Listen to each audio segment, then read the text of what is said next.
Well, hello, hello, and welcome to the Coaching Business Spotlight Show. And today I'm excited to announce a series. Every once in a while, we do a series here on Coaching Business Spotlight. And the winter series is going to be about soul driven success community and their success stories, my success stories, their success stories. This is why I call my business soul driven success, because I get really excited at helping people, supporting people to have the success in their life. I think of soul driven as that means it's fulfilling, it's what you really want. It's, and it comes with a built in challenge. This is what we're going to be looking at today on the first show in this series is that when you go for something that you really, really, really want, there are going to be challenges. Let's think about that a minute. It just totally makes sense. So you're going for something that's in your heart, something that you have a dream, and there's a reason for that dream. There's a reason something in your heart is calling you forward because it's going to make you happy. It's going to be fulfilling, and it's going to be new territory. That's where the challenge comes in because fulfillment is a high wire act. So imagine that just for a minute, that high wire act. If any of you have been to the circus, I haven't been in a very long time, but there's those circus artists who go across on the trapeze, and it's a high wire act. They're trained, they have a net, and yet it's still dangerous. There's still a challenge to it. This is true of going for a dream. And what is bound to come up is fear. So that's what I'm going to look at with you today. Are you willing to go there with me? I sure hope so. I'm hoping we can have a little fun on this show today. I have a little story. I have a couple stories, but I'm going to start off with a story. The story I call The Truth Will Set You Free. I believe in this 100%. My soul search process that I talk about often and have written a book about is totally based on this one, I'm going to say fact, is that we need to address fear. If you're going to go for a dream, if you're going to make something happen, you cannot bypass it. Oh, there is a bypass, right? We as coaches know that we can do a bypass and get our clients into that place of resonance and feeling the dream and knowing their values. And that's wonderful. It's useful, essential. But at some point, we have to look at what is this fear saying to me? I actually am not a person who believes that it is false evidence appearing real. I don't buy into that. I think, and we're going to dive into this again. I'm just going to do a little overview of it. I think there are two things happening with fear. One is I call phenomenon.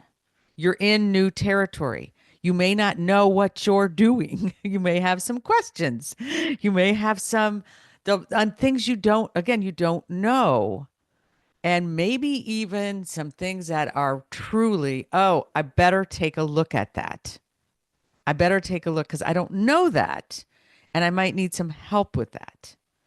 This is the moment I'm going to go in here just a little bit before I tell my first story, because so often I talk to coaches who want to build a successful business, and yet they don't want to spend the money or the time or the effort to pay to actually learn how to run a coaching business.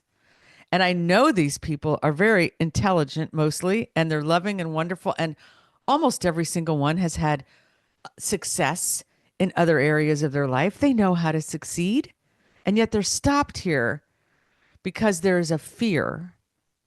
They buy into a fear that they shouldn't have to. This is entitlement fear. Pay money for this. It should be just something they naturally know how to do. Or that they won't be able to do it, or that it's going to take too much time, cost too much money, or that it's not going to be worthwhile in the end. So I'm bringing this in because this is one of the fears I know so well. I hear it all the time. So if you're listening to this, maybe you'll recognize some of those fears. Those are, that's fear. Fear is saying, oh, it can't be done. It's going to be hard. You won't be, fear, the fear part is where the seeds are planted of doubt and blocks, and your energy dives and you get stuck. The phenomenon is it's new. You don't know all of it. You can't figure it out ahead of time. Business building, like anything that is worthwhile, takes time and it takes steps, taking little steps and making things happen slowly. And then it starts building, but you can't know ahead of time exactly how it's going to look, what it's going to take, how much time. And so fear sets in. Often that's where, again, where most of us get stuck. So I'm going to unpack this a little. And hopefully by the end of the show, you'll have a little insight about listening to that fear in a new way, and so that you don't get stuck. That, I guess I didn't even know that going into the show. It's like instead of getting stuck, you'll realize, oh, this is fear and I need to take a look here and let's see what's true. And then I'm going to give you some tips about what to do. Okay, here we go with my story. I got to tell my story now. This was many years ago. I lived in Gettysburg, Pennsylvania. Just a beautiful, small little town. And as many of you might know, there's a battlefield there, very famous. But because of the battlefield, the whole area around the town, miles as far as the eye can see, has been preserved. And even though it is a battlefield, which is not necessarily a positive, aspect of it, it's nature. It's actually nature. It's woods and fields and rocks and trees, and it's just beautiful. So it's really a beautiful spot. And at the time this story took place, I was raising two teenagers, and I love my kids. But when they were teenagers, there was some hard stuff that I had to deal with. And I was also going through what I think of as a midlife awakening. Wasn't so much a crisis, but I can see why there is the term midlife crisis, because I was realizing, wow, there are some things I really want to learn about myself and what I like and what I want and how to do things differently. And I was really lucky at this time. I had a best friend. Her name is Corinne. She is still my best friend. And we would take a walk together at least a few days a week. And there were times when things were challenging, like it was every day. And we would take this walk seeking answers. We were really intentional. Like we were walking our spiritual path of intentionality. We wanted to find out what was true about what was challenging us. She also had two children. I think one was a teenager and one was almost. And sometimes it was our kids. Sometimes it was marriage or romantic relationships, friends. Sometimes it was about money or our work. But it was always about what we wanted to learn and grow to be better people, to face these challenges, to do things differently. And at the root of most of those challenges was fear. That's what we discovered. This was a very long time ago. I've been working on this fear thing for a really long time. But right now, here in 2025, I'm currently facing a challenging situation in my own life. If any of you have listened to one of my last podcasts, you might know my husband and I are buying a house. It's happening this week. Everything has come together. And we're also in the process of deciding, do we sell our current house? Do we rent it? Lots of choices to be made there. At the same time, I'm growing the Soul Driven Success business and community. It's actually wanting to grow. It's encouraging me to grow because we have so many fabulous people who are coming to our community, seeking support, and actually having some wonderful successes. So I am looking at the business at the same time. And as I said, that is also, even though I've been doing this over 20 years, I'm heading into new territory. I'm looking to do some new things. I have a new idea. Maybe I'll pass it by you on the next podcast about having a directory of coaches so that I can do referrals and we can cross refer, and a lot of fun things I'm imagining for the future as I put some pieces together over the next few months. And fear has come up around this as well. Okay, I'm going to tie this into the story of walking with Corinne because this is where I got the idea, where I really, really learned. Oh, every single time that we would reach that statue, we would reach a statue. I think it was Martin Luther. Like it was a Lutheran seminary that was at the top of a hill in Gettysburg. We could see out over the fields and the trees, and it was beautiful. And we could look down on the town. So we would have our walks always end up at this one place. That's how we would do it because we wanted to get to the statue, and the statue had on it, "Ye shall know the truth, and the truth shall set you free." And there was something in that that really, at that time, and it still gets me today when I say it, that we wanted to know the truth. How do you know the truth? This is what I want to unpack a little bit because fear, although it's not false evidence appearing real, it's also not real evidence.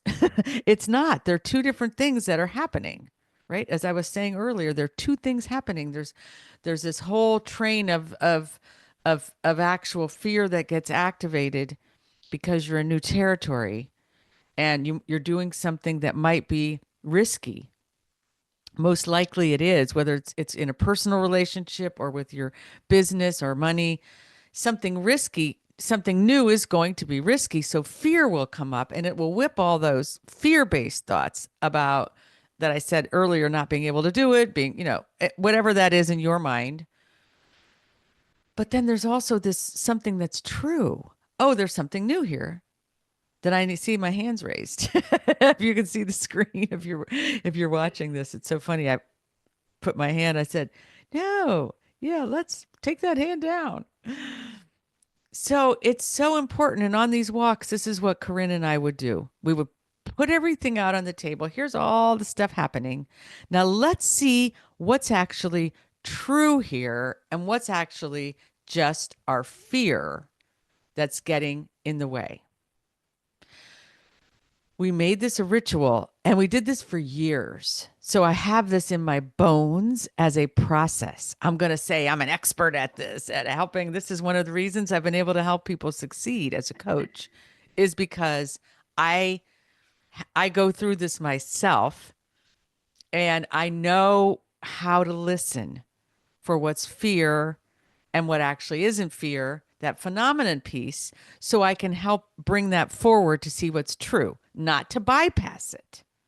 Because I think you make a huge mistake when you bypass something that is scary but true. So take that in a moment. Think about something. I'm going to give some examples here in a minute of things that I've faced. Scary but true. Some people like to say the scary but true is exciting. It's actually an excitement. There's something going, oh, I want to do that and I don't know how, and I'm not sure if I can, but I'm going to go for it. Scary because there is a true risk involved. It's a real risk. It wouldn't be taking a leap and doing something new if there wasn't risk. And risk could be looking bad. Risk could be failing. Actually, you try a thing and it doesn't work out. That's kind of the same. And then you look bad, or it doesn't work out. And now what? You've put all this time and money into something. That's part of a risk, is that you're going to fail at some things, is that you're not going to look good at times, is that you might, if you know the learning steps where you might be going from unconscious incompetence to conscious competence, which is cool, but doesn't feel so great in the moment. This is what Corinne and I found, that when we could name a truth, it was humbling. A truth like, yeah, I don't really know what I'm doing in this area. I might really need to take some time, like I said, get some help, or, really look at it very in a new way, humbling, grounding. But there was always clarity. That clarity of, oh, that's what it is. Often, I'm going to say the truth wasn't what we wanted to hear, right? We want to either hear, oh, it's not going to work out at all, so don't bother. then you can just bail on it. Or it's going to be wonderful. Everything's going to be great. Don't worry about a thing.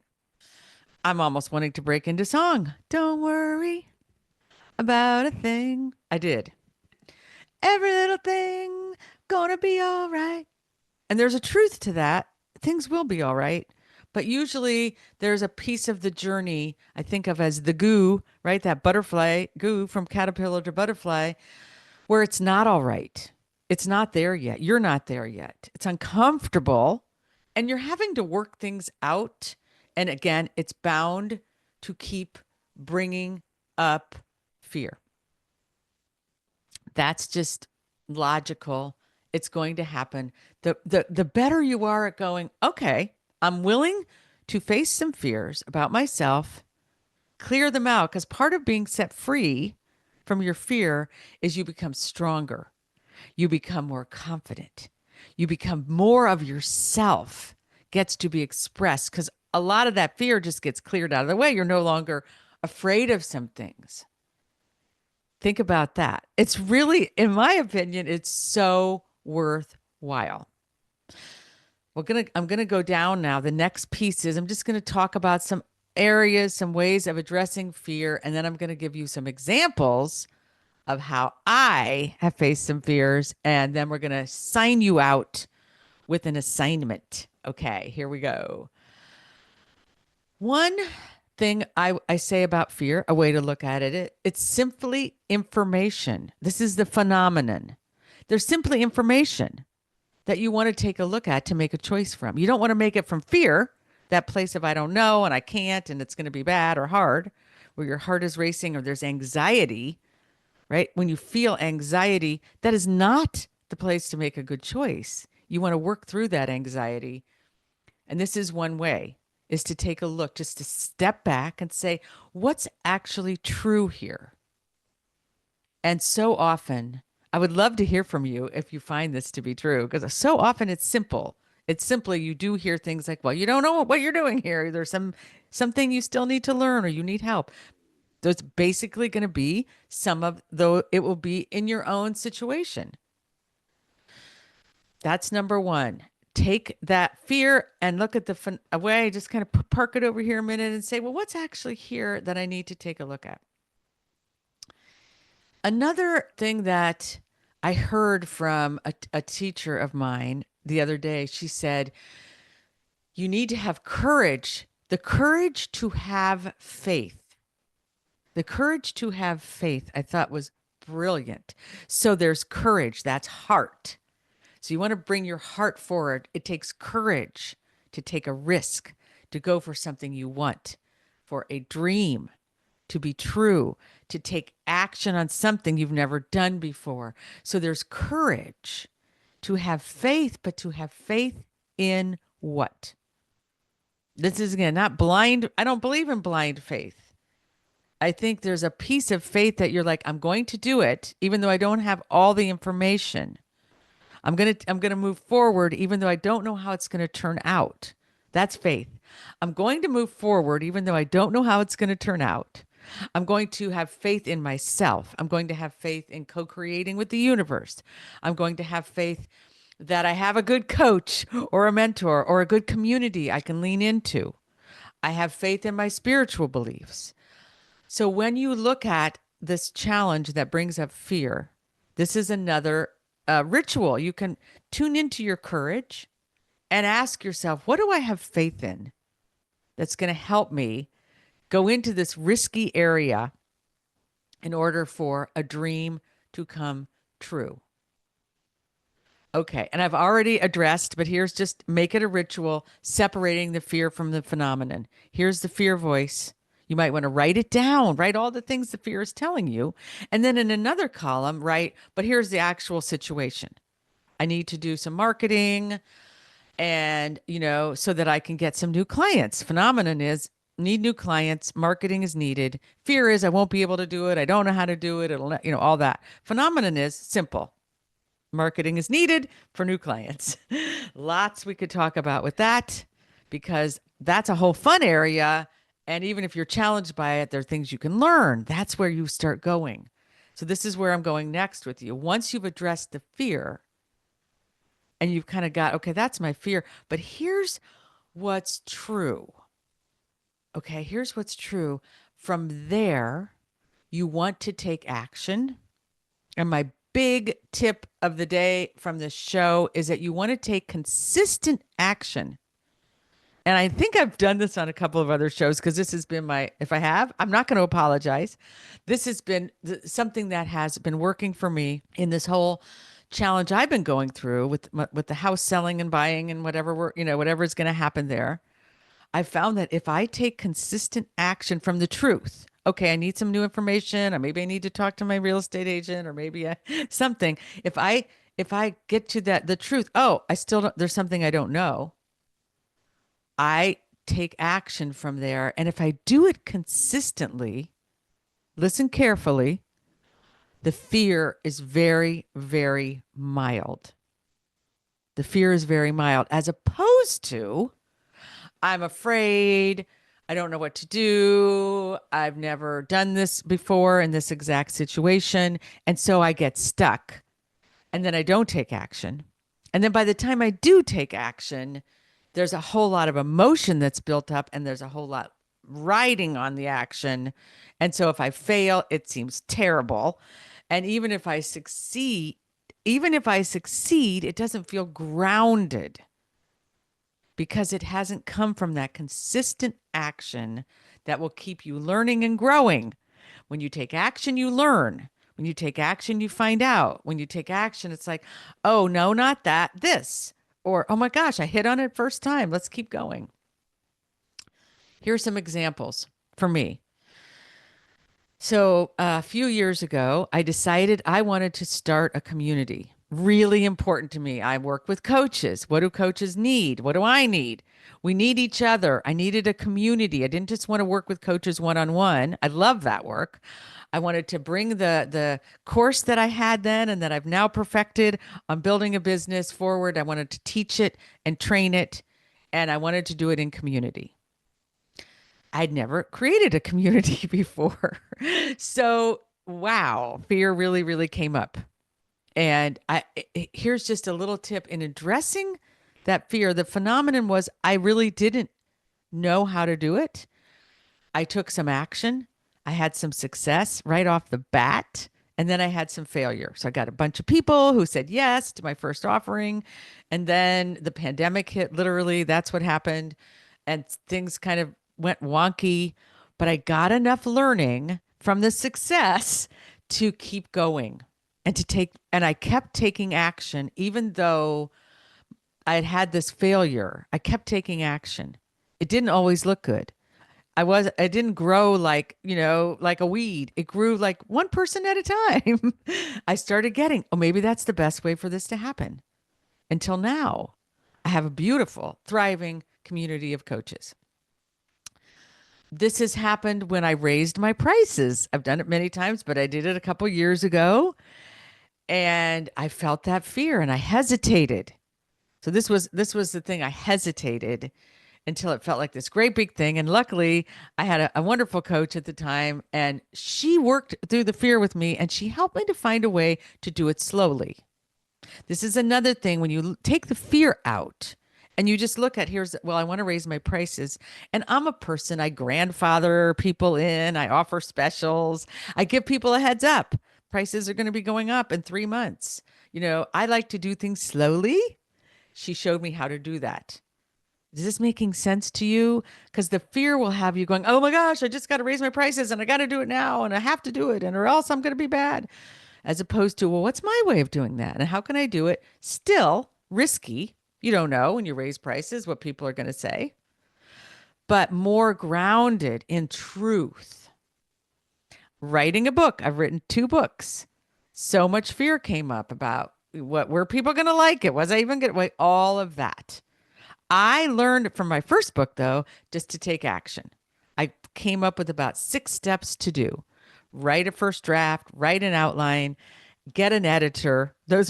Find somebody to just to keep taking the steps. And then I have a book. I have 2 books that have been written, and I think they're good books and they're helpful. And people tell me all the time that they're helpful, which is the thing that makes me happy. But I had to get past my fear. And a lot of that fear, too, the truth was I needed help. I needed an editor. I needed somebody to show me how to put the book together. I needed encouragement. I needed a coach. This same thing happened when starting this podcast. Didn't know how to do a podcast. First thing I did was I had my kids for my birthday buy me the equipment. That's what I got for my birthday that year. Because I'm like, I don't even know what equipment to buy. Could you help me figure that out? So I want you to be looking at the things. This is where I'm going to land this with you. Look at the things that you have fear around. Here's your assignment. I'd love to hear from you how it goes.